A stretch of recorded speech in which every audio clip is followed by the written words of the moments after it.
Well, hello and welcome to another Chats with Chelsea. I'm so excited that you joined us for a conversation with a beautiful, inspiring woman who's going to be sharing her story with us.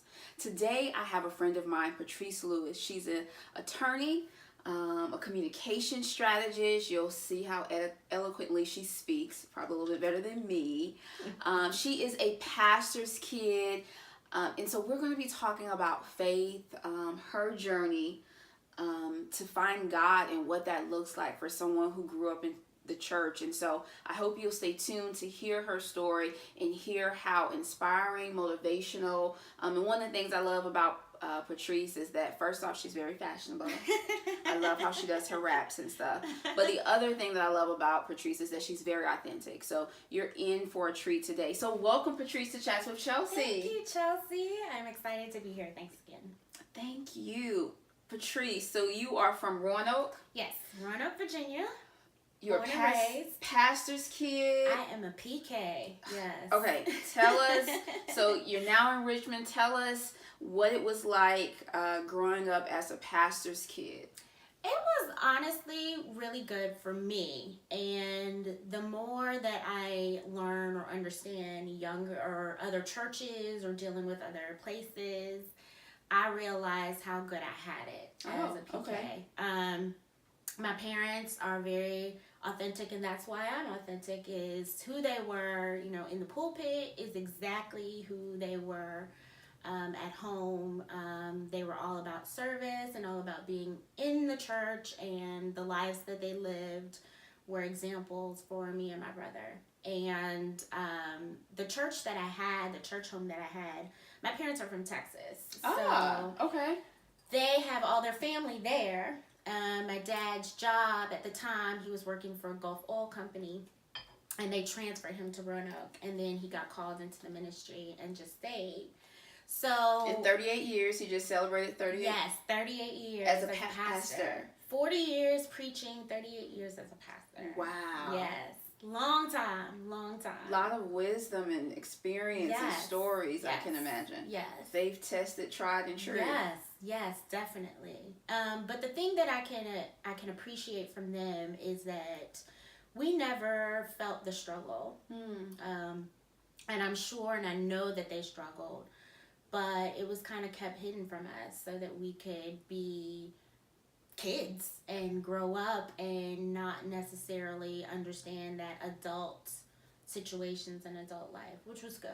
And we had a church family that became family.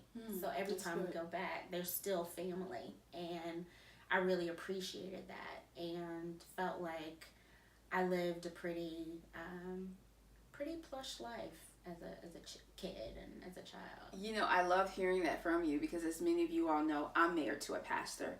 My husband was a PK as well. But just encouragement for one day, if John and I do have kids, of a way for hearing your story just encourages me that there is a way for pastors' kids to live and not feel as if they're in a fishbowl. Yes.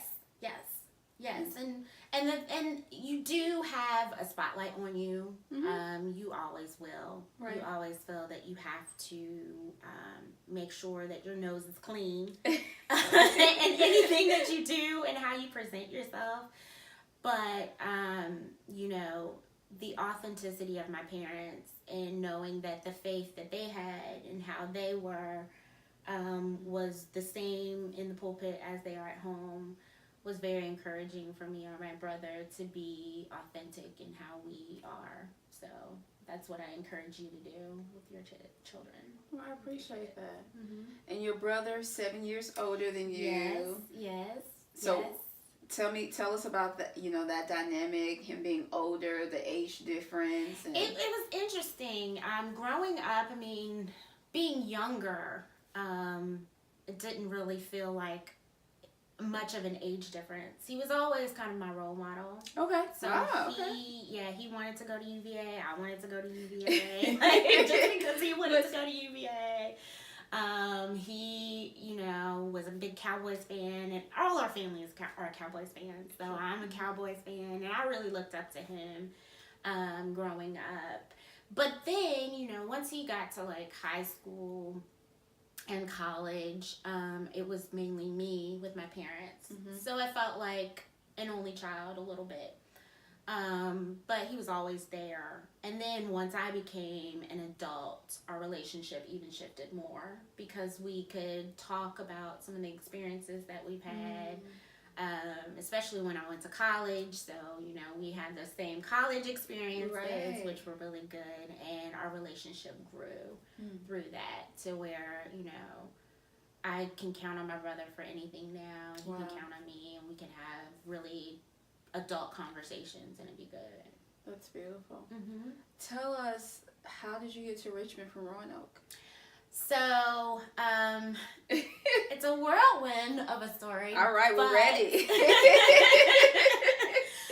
So I graduated law school in 2006 and ended up taking the Maryland bar.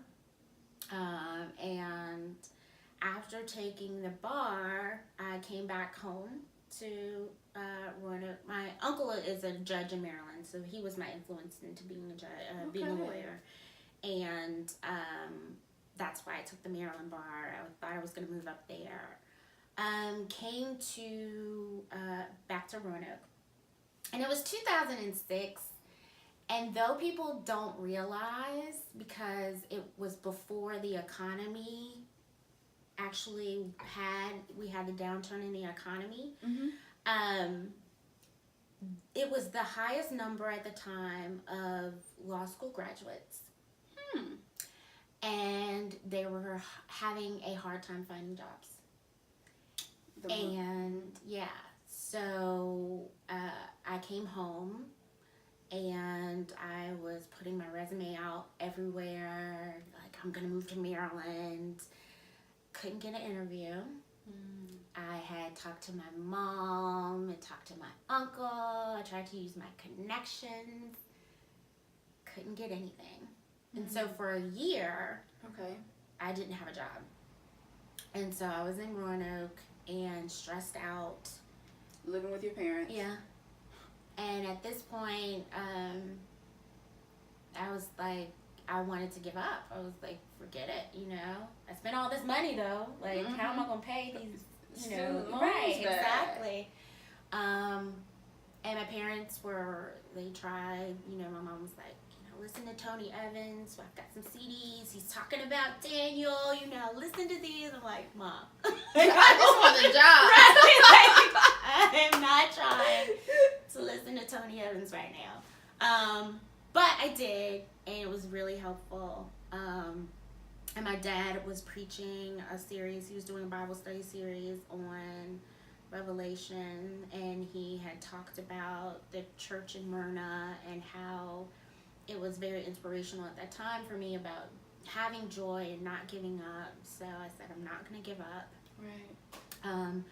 My mom is very active. She is president and CEO of a community action agency right now. Oh, wow. Yes, I know. She's big time. And chair of the school board. So, yeah, she's big time in Roanoke now. At the time, she was vice president and of her company. And she would have to go to the General Assembly here in Richmond. And she would go meet with the legislators. Right. And she said, Patrice, you know, you want to come with me this time? So I went. And I was there, and I just got energized. And I was like, actually, the Capitol. Right. Like, I like this. Like, I like the way that the lobbyists are, like, talking to the legislators. And I think this is something I may want to actually pursue. Okay. And she said, okay, well, how about we set up an appointment with you to talk to a delegate from Roanoke, who happened to be a lawyer and had talked to me about being a lawyer before. And I said, sure.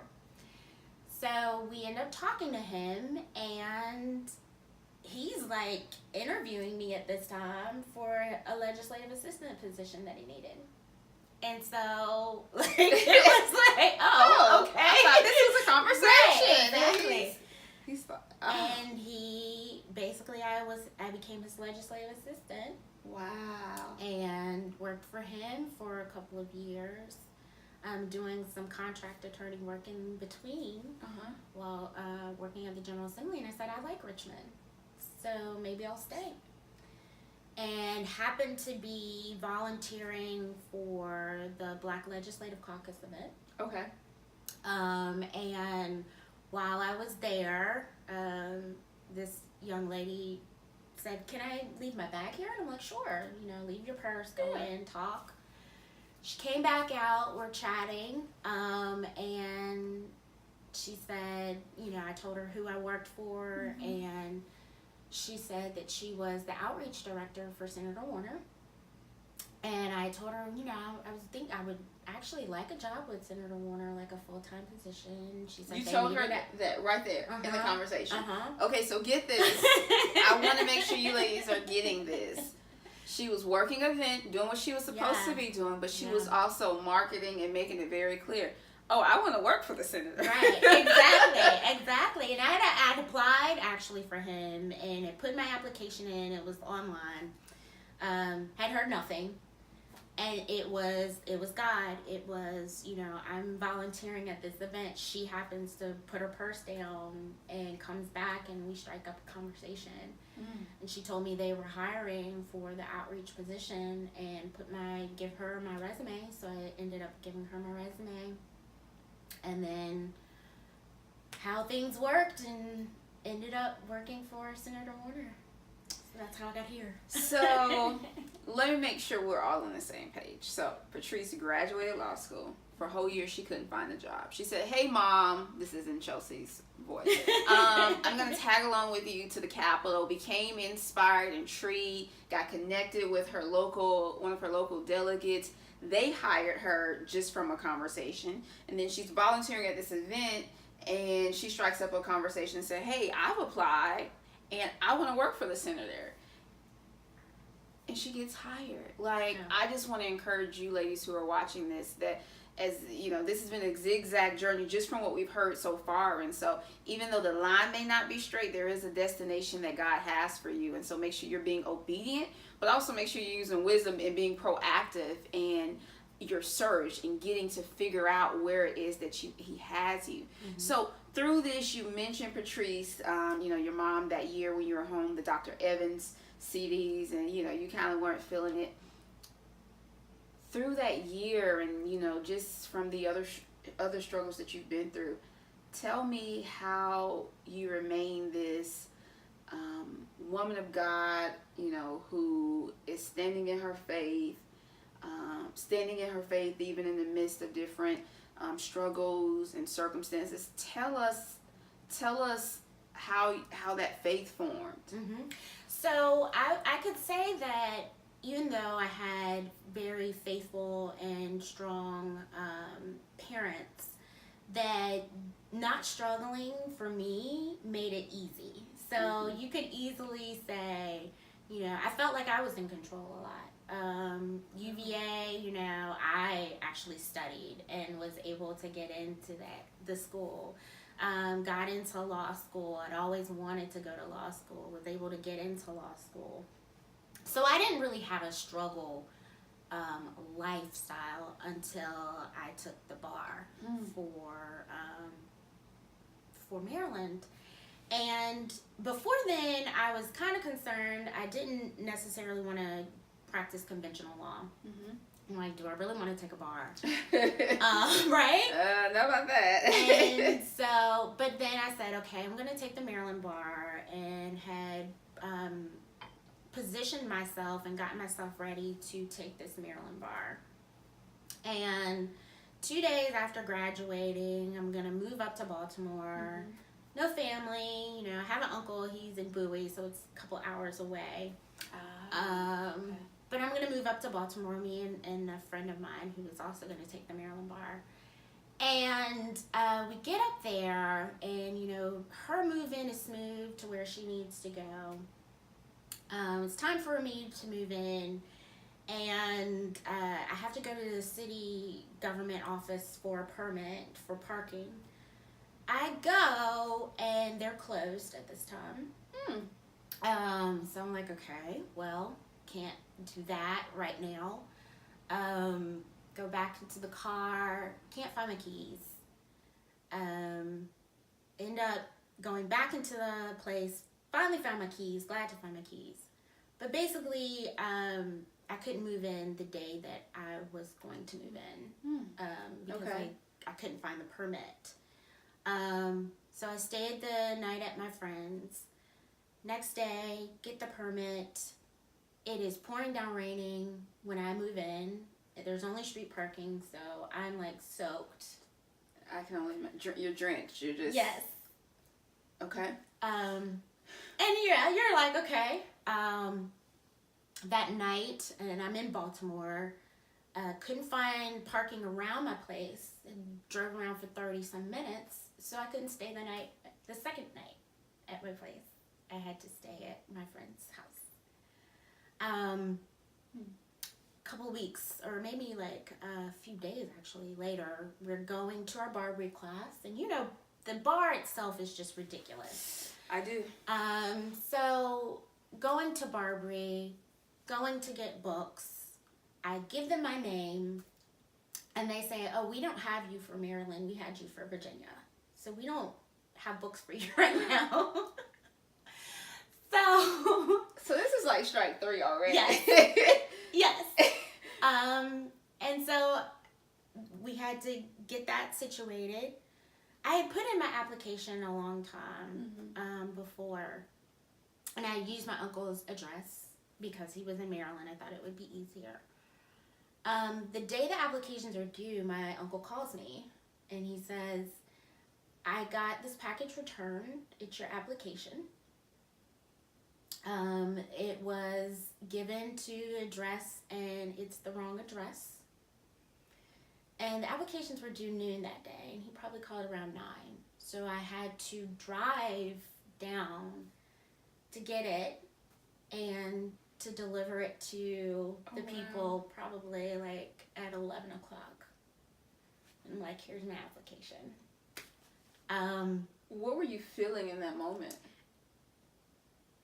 I was so just frustrated and concerned, and like I didn't know. I was like, what's going what's going on, God? Like what is this?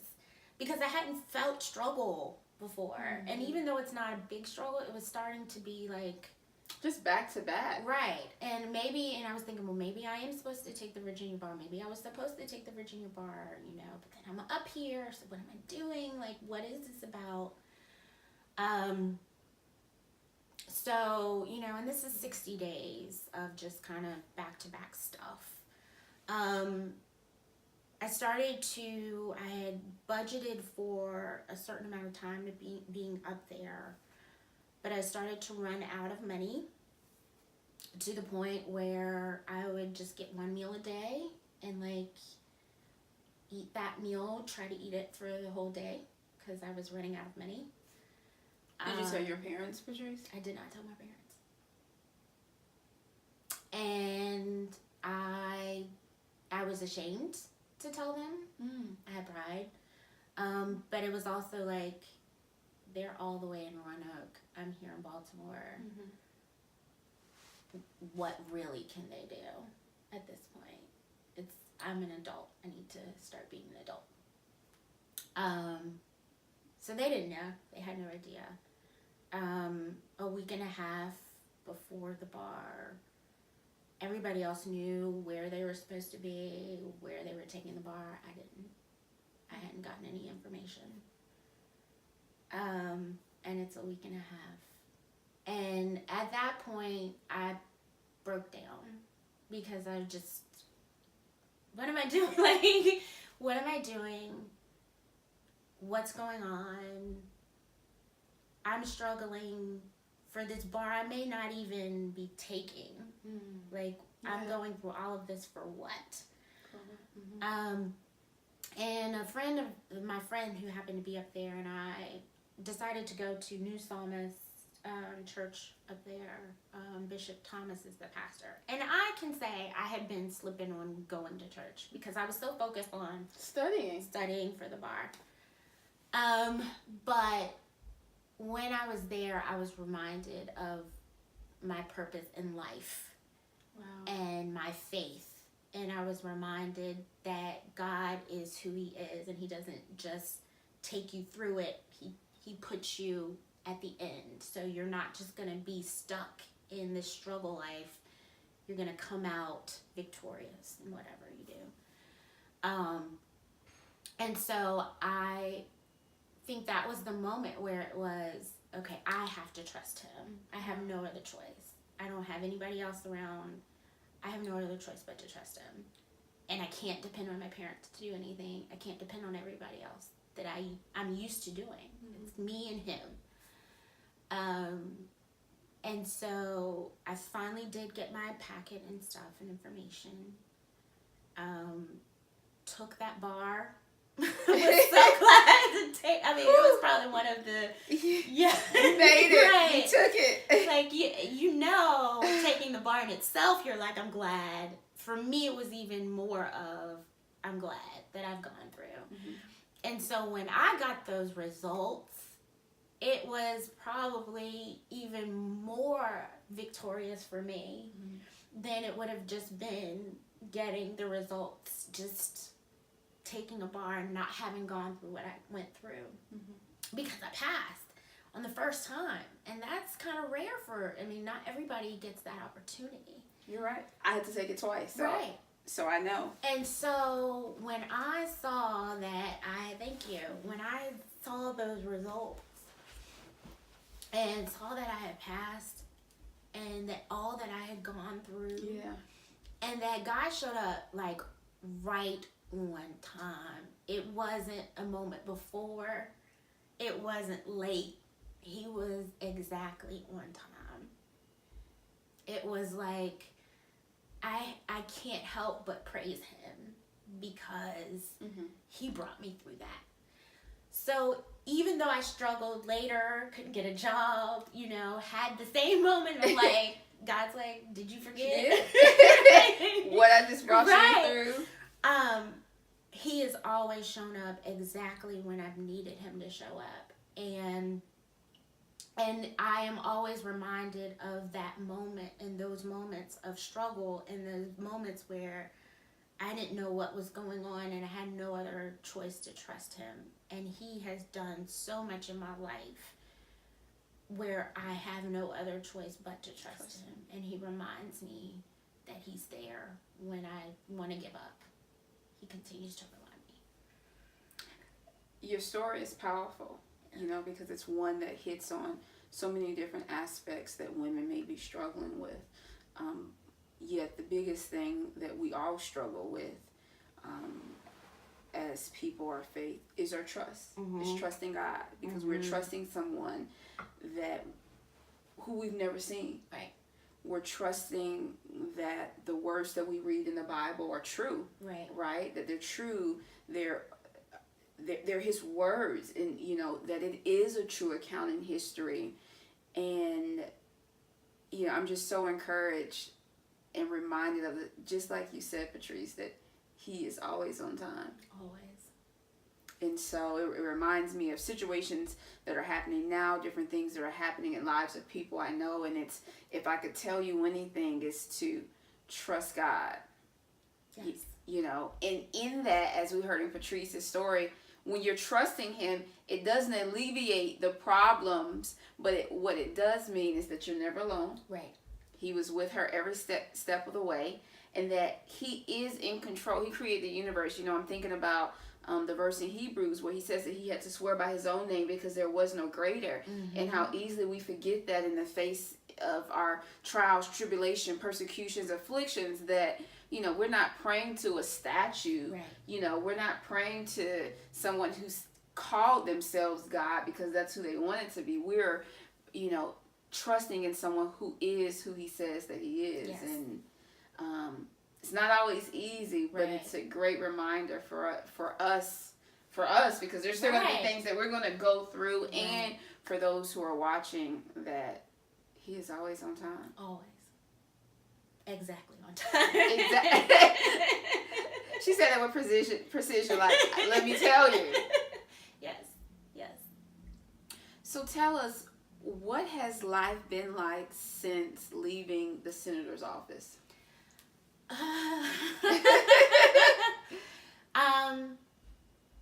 In your faith in the process? I honestly feel like there's always a moment in my life where God is testing. I don't want to say testing. God is showing himself strong in the midst of tests that I have. And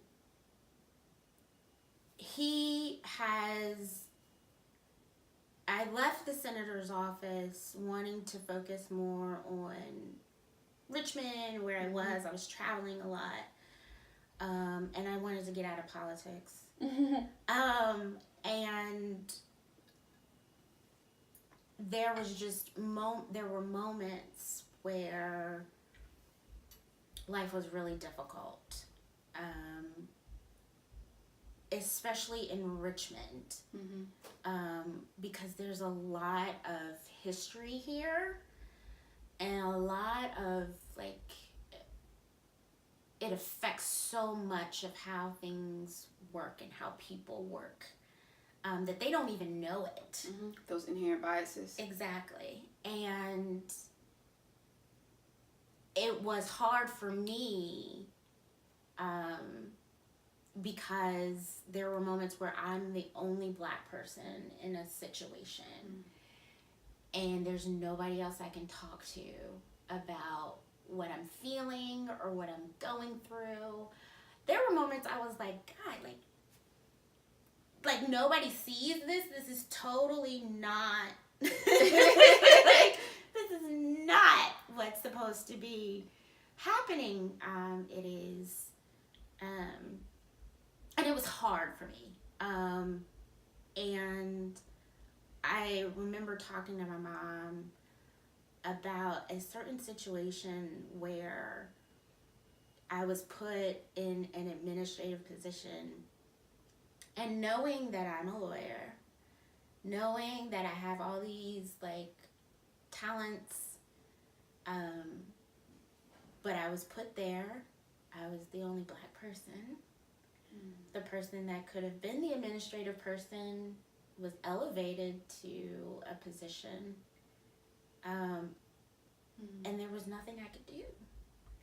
And I remember talking to my mom about it recently, and I can't remember what our conversation was, but I think she was more of the, don't let that stuff get to you. And I started to break down and cry, and I said, Mom, those moments broke me. They literally broke me. I went through what I went through with law school. I went through what I went through with not having a job. But to be in a place where you feel undervalued and you feel demeaned, and you've gone through so much to get to where you are, and you're in this position, it literally broke me to the point where I said, God, I don't know what you're doing with my life, and I don't know why I keep going through these moments and having to struggle. I had it good as a kid. I understand that. Yeah, that's wonderful. You get an adult, and it's okay. struggle. But having the parents that I have, I can say, being a PK, having them pray for me, literally sometimes when I'm in the middle of whatever I'm going through, and they're like, Patrice, let's pray. Having the ability to talk to them, honestly, having friends, and God continues to put friends in my life that speak to me, and he continues to have me be the type of person that I like encouraging other people. So having people that he puts in my path that I can help encourage, that's how I remain strong in the midst. I have my moments where I break down, but he always puts somebody in my life to remind me that he is there. And I'm so thankful and so glad that no matter what I go through, he's going to continue to be that God and do that for me. What would you tell someone who's watching today who feels beaten down by life, who feels that as soon as he does come on time, they're then overcome by another situation? What would you tell them, Patrice? I would tell them to remember Romans 8:28, that all things do work for the good of those that love him and that are called according to his purpose. And that I know it looks bleak, and I know that you're at the point of giving up and you want to, but hold on just a little bit longer.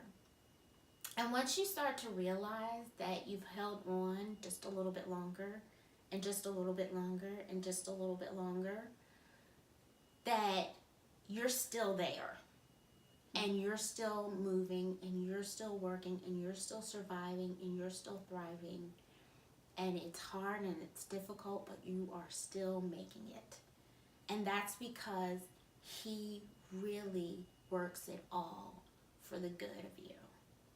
And once you get to that point and you look back and see what he's done, it's amazing. When I walked into that interview with Senator Warner, I was nervous. I was thinking, oh my God, I'm actually going to interview with him. And I had to interview with somebody else first, this lady. And I'm talking to her, and I was nervous. You could tell. And she looked familiar to me. She happened to be the wife of a delegate that I knew because of the delegate that I worked for. So God had pieced everything together and had put me in that place to interview with the senator because he knew that exactly I was going to work for him. But all the puzzles worked together. And he said, just trust me. And I trusted him. And he put everything together so that I could continue whatever the purpose was that God had for my life. And he has a purpose for you. And all the pieces, even though they may not look like they work together now or fit together now, they fit for whatever his purpose is for your life. So if you keep holding on, you'll find it. And that's what I would say. So powerful. Patrice, thank you for being Chelsi, with us today. Listen, I'm touched. I'm sitting here. I hope that you will just listen to all that she just said. Re-listen, take it in, meditate, memorize Romans 8:28, and let that be a part of your DNA, of your faith DNA, of you believing to stand strong. So listen, I love you ladies, and join me again soon for another Chats with Chelsi.